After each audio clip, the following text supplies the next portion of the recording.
Hi guys, today I'm going to show you how to join a WhatsApp group without the link. So you want to go to App Store and search for this group and then open it or download it, and then you're going to click through this, choose your language, and then here you're going to see all of the groups that you're able to join.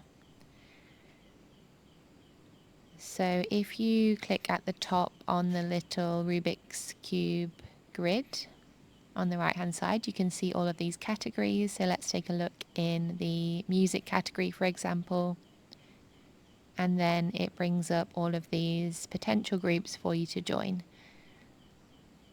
So maybe you want to join this group here, Motivation Vibe. Click on join this group and it should open up your WhatsApp.